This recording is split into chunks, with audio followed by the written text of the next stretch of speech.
When I married Claire, I thought we were building a life of trust and honesty. We had a daughter, Emily, who became the light of my world.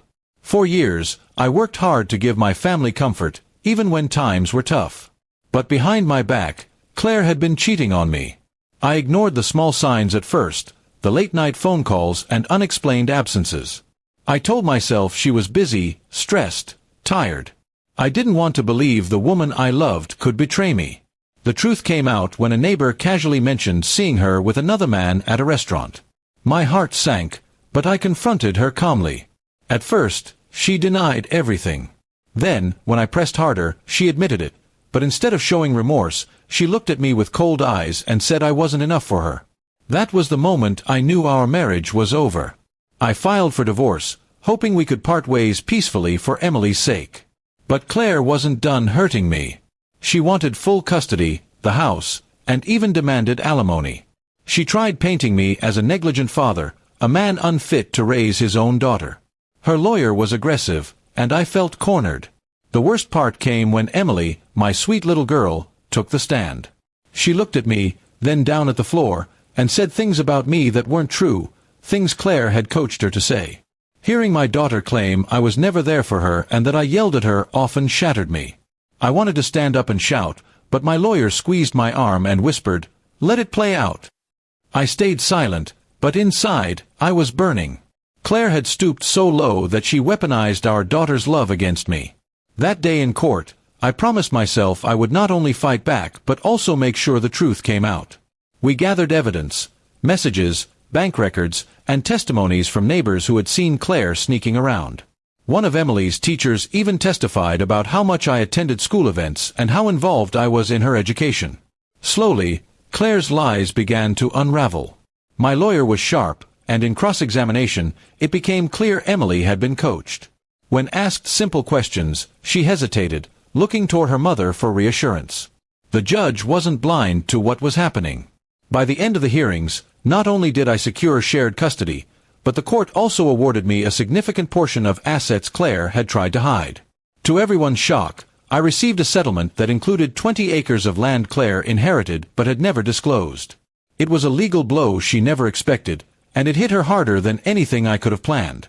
When the final ruling came, Claire's confident smirk was gone. She looked pale, defeated, and desperate. I walked out of that courthouse not just as a father who defended himself, but as a man who reclaimed his dignity. Emily hugged me quietly outside, tears in her eyes. She whispered, "I'm sorry, Daddy. Mommy told me to say those things." I held her close, forgiving her instantly. She was just a child caught in a war she never asked for. Over time, I started turning those 20 acres into something meaningful. I built a home surrounded by peace and nature, a place Emily could feel safe and free. I invested wisely, and the money I gained gave us stability I never imagined I'd have.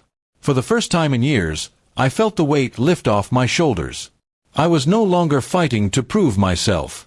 I had won, not through revenge, but through patience and truth. Claire, on the other hand, spiraled. The man she cheated with eventually left her, and she lost the house she once fought so hard to keep. With mounting debts and no steady support, she came knocking at my door one evening, Emily standing awkwardly between us. She begged for help, said she had nowhere else to turn.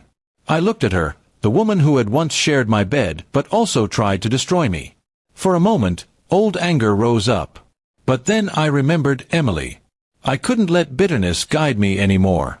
I told Claire I would always support my daughter, but her choices were hers to live with. I gave her no money, no land, no second chance. She left that night with tears in her eyes. Emily chose to spend more time with me, slowly rebuilding trust. She saw the difference between my steady love and her mother's selfishness.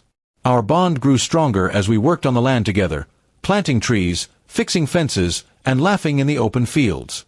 Every smile she gave me reminded me I had made the right choices in court and in life. Word spread in our community about what had happened.